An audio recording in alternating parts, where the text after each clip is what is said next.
Oi, nessa tarde abafada de segunda-feira, semana começando, eu quero começar hoje a conversar com você a respeito da declaração que o presidente Jair Bolsonaro deu à Rádio Bandeirantes no domingo 12, dizendo que cumpriria o compromisso que ele tinha para indicar o ministro da Justiça e da Segurança Pública, Sérgio Moro, a uma vaga no Supremo Tribunal Federal. Essa declaração do presidente levantou algumas suspeitas, suscetibilidades, e o Moro, ao ser indagado num seminário que ele estava participando a respeito do projeto dele, o pacote anticrime e anticorrupção, disse exatamente o seguinte: eu vou ler para não perder uma palavra dele.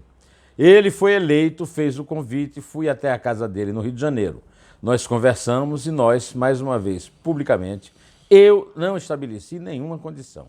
Não vou receber convite para ser ministro e estabelecer condições sobre as circunstâncias do futuro que não se pode controlar. O presidente Bolsonaro precisa ser cumprimentado pelo fato de que está dando entrevista a emissoras de rádio, a jornais, né?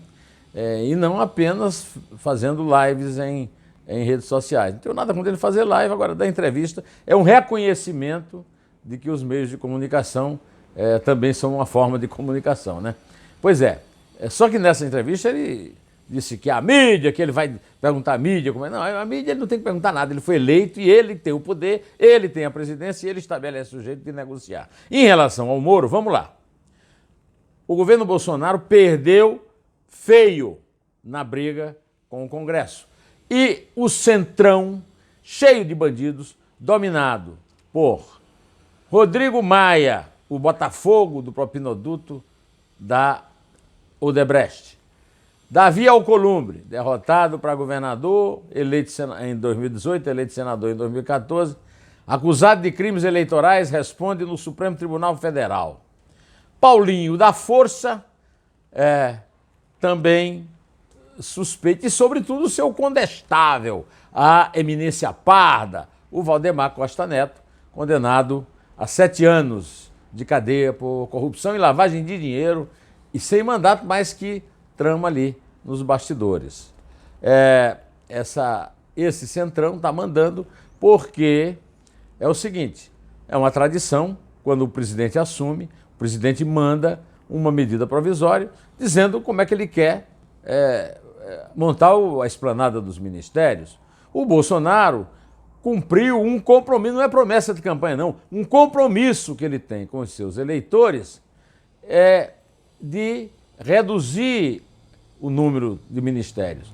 Começou menor, foi crescendo, e agora corre o risco de voltar aos 29 da época do Temer. Em que o Bolsonaro tem culpa nisso?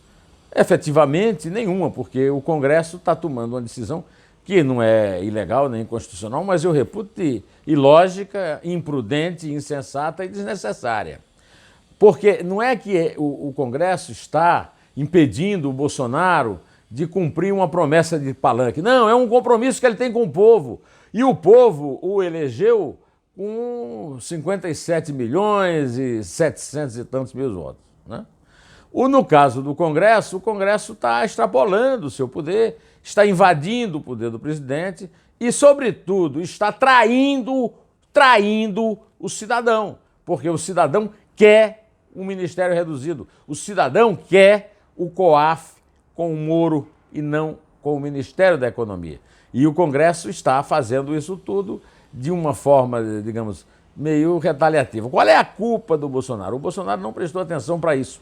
Talvez por inexperiência, por empáfia, sei lá por quê, ele achou que não ia ter problema. Agora nós estamos à véspera a medida provisória 870, né, de 19 caducar e aí voltar para o governo Temer. Então é preferível até perder. Até porque eu acho que, apesar de eu achar que o COAF tem que ficar com o Moro, se for para o Paulo Guedes também não vai ser uma diferença fundamental. Eu acho muito pior, e aliás o Moro confirmou isso na mesma ocasião em que ele fez essa declaração, que é horrível, horrível mesmo é impedir que os agentes da Receita Federal possam dar informações pedidas pelo Ministério Público em caso de processos por corrupção. Bom, tem outra medida importante que o Bolsonaro anunciou no mesmo programa lá da Bandeirantes, que o reajuste da tabela do imposto de renda será feito pela inflação. Quer dizer, ele cogita isso, reduzindo em R$ 76,92, elevando em R$ 76,92 o teto da faixa salarial isenta para R$ 1.980,90. Olha, a questão do reajuste da tabela do imposto de renda em cima da inflação é uma questão fundamental, é roubo. O Estado brasileiro rouba todo ano a diferença da inflação em relação ao imposto pago. E apropria o dinheiro do cidadão, é assalto. Assalto à mão armada, porque eles têm lá o Exército, né? As Forças Armadas. Agora o Bolsonaro quer fazer, mas hoje, quando eu dei essa notícia no rádio, eu já disse. Olha, dificilmente o Bolsonaro vai conseguir fazer, porque vai chegar um técnico lá da Receita e vai dizer: não temos dinheiro para isso. Tem dinheiro para isso, porque esse dinheiro foi tomado do contribuinte, sem que o contribuinte devesse. Então tem dinheiro.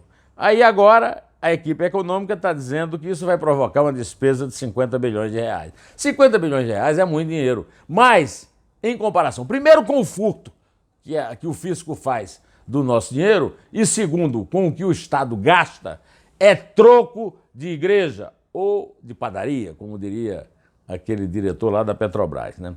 Pois é, acontece o seguinte: eu não conheço nenhum técnico do Paulo Guedes tenha sido eleito pelo povo, nem o próprio Paulo Guedes. Então, numa dessa, o Bolsonaro tem que botar o seguinte: eu fui eleito, eu sou o presidente, e nós vamos gastar esses 50 bilhões para devolver para o cidadão, porque foi dinheiro roubado dele. Isso aí faz parte do grande roubo do Estado brasileiro, né? Pois bem, da mesma forma que eu cumprimento o Bolsonaro por ter dado uma entrevista à Bandeirantes, apesar de ter esculhambado lá a mídia, né? A mídia é uma palavra muito engraçada. Mídia é uma palavra latina, quer dizer meios. Eu também acho muito meritório, né, que ele indique o Moro para o Supremo Tribunal Federal. Só que isso só pode acontecer, a não ser que haja algum acidente ou incidente, como houve, por exemplo, o avião dos Havassi que caiu, no segundo semestre de 2020, quando o decano do Supremo, Celso de Mello, vai se aposentar aos 75 anos. Eu acho que era mais prático acabar com a PEC da Bengala e voltar tudo para os 70, que só aí eles já nomeavam uns 3 ministros do Supremo. Mas já que não tem força no Congresso para isso, vamos esperar que ele nomeie o Moro mesmo. Por que é que ele está nomeando o Moro agora e não daqui a um ano?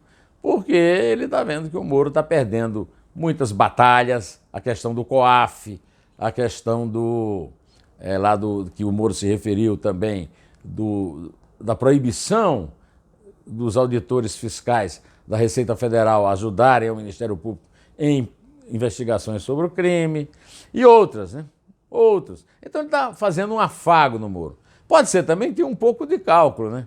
O Moro, de repente, fica um candidato muito forte à presidência da República. Já era, né? O Moro já era, sempre foi um candidato forte a presidente da República. E foi por isso que ele incluiu no Ministério, deu o Ministério da Justiça, mas agora está rateando no negócio da briga do pacote anticrime que está sendo escanteado lá no Congresso. Pois bem, por falar em anticrime, o senador Flávio Bolsonaro disse em entrevista ao Estado de São Paulo, entrevista exclusiva, que o Ministério Público do Rio de Janeiro está querendo quebrar o sigilo bancário dele para dar um verniz de legalidade à investigação do caso Queiroz.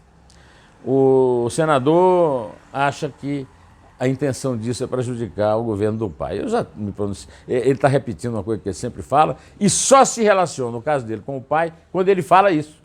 Que o motivo, né, do Ministério Público do Rio é agredir o pai. O Ministério Público do Rio tem muito para se defender, porque aquele tal de Cláudio Melo, que foi procurador-geral lá da Justiça no Rio de Janeiro, foi acusado pelo Sérgio Cabral de ter recebido propina dele. Então, o Ministério Público tem muito para se defender e eu não vejo nenhuma razão para isso. O Flávio é que tem algumas coisas a explicar. Por exemplo, ele disse, eu vi na televisão, que o Fabrício de Queiroz tinha dado para ele uma versão muito plausível.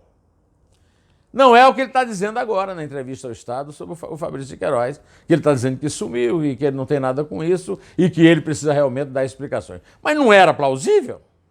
De qualquer maneira, ele não disse isso no Twitter, não disse na conta do Carlos Bolsonaro, irmão dele, nem na do pai, ele disse numa entrevista exclusiva ao Estado.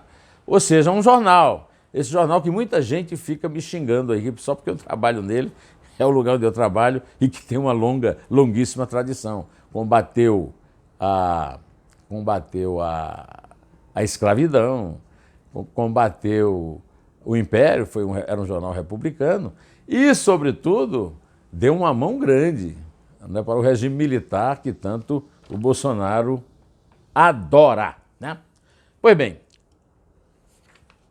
antes de terminar, eu quero dizer para você que eu também fiquei sabendo que o Temer vai ser mudado da Polícia Federal para uma sala no comando da Polícia Militar. Eu já falei isso aqui e repito. É preso, agora tem uma sala com frigobar. É igualzinho o Lula, frigobar. Não, o presidente da República deve ser punido como outro qualquer, até mais. Porque como presidente da República tinha o poder sobre a República e tinha que dar exemplo. E foi preso, está preso, tem que ir para a cadeia normal. Pode ser uma cela na Papuda, lá naquela extensão que o Luiz Estevão fez, tudo bem, na cadeia. O Lula e o Temer é na cadeia. Hoje é um dia também que eu tenho a lamentar a morte da estrela Doris Day, aos 97 anos. Felizmente, ela viveu uma vida muito longeva, quase um século, uma cantora maravilhosa e uma atriz excelente, apesar de ter feito muita fama num papel que não tinha, um papel clássico dela, não tinha muito prestígio nos anos 60, quando ela se lançou em umas comédias, aquelas comediazinhas leves, americanas, que ela fazia, né? O papel de virgem. Ela morreu e eu lamento muito. Ainda agora há pouco ouvi uma gravação linda que ela fez de Corcovado, uma das minhas músicas favoritas, de Tom Jobim, música e letra. Que Deus tenha a alma canora, a bela alma de Doris Day, quase centenária. Bom, direto ao assunto, em pé, e só a verdade nos salvará.